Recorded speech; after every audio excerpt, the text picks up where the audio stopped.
Welcome to Every Coach Needs a Coach, the podcast for coaches of all sports and all age groups to learn from coaches and people they may otherwise never have the chance to meet.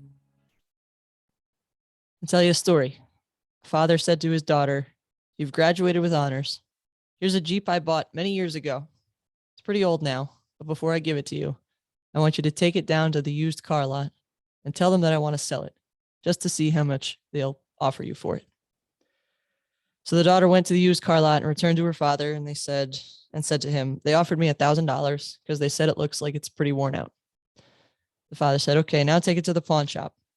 So the daughter went to the pawn shop and returned and said, "The pawn shop only offered me $100 because it's a really old Jeep." He said, "Okay, now I want you to take it to the Jeep Club." So she did. And she returned and said to her dad, "Some people in that club offered me $100,000 for this car because it's an iconic Jeep and sought after by many collectors." And the father said to his daughter, "The right place values you the right way. If you're not valued, don't be angry. It means you're in the wrong place. Those who know your value are those who appreciate you. Never stay in a place where no one sees your value." So I think that's powerful. It's a good story. And it reminds me, you get a bonus story, a personal story of mine. My sophomore year of college, I played at Division II St. Anselm College, and I was consistently told I was the hardest worker that our team had. I didn't play a lot. If I averaged maybe 2 to 4 minutes a game, that was about average for me. I was constantly being told I was the hardest worker. I was certainly not the most talented player by a long shot. I had really talented teammates.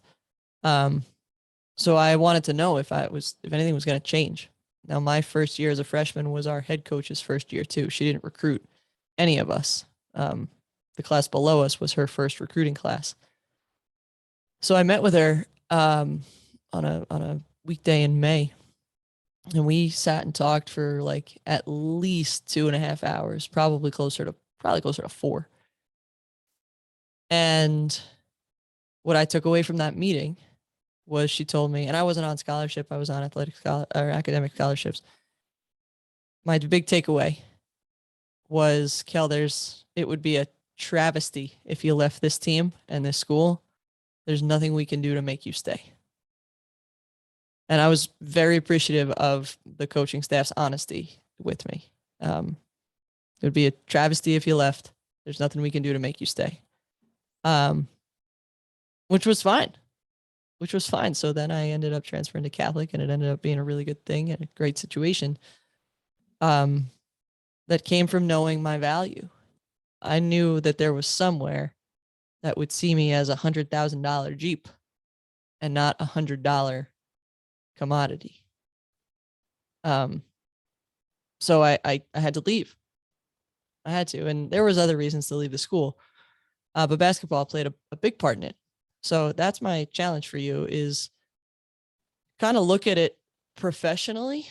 Are you being valued? And listen, you're a coach. You're probably being far, far undervalued in what you're worth. If you're a coach trying to get better and listening to podcasts like this, I know you're undervalued. I know you are.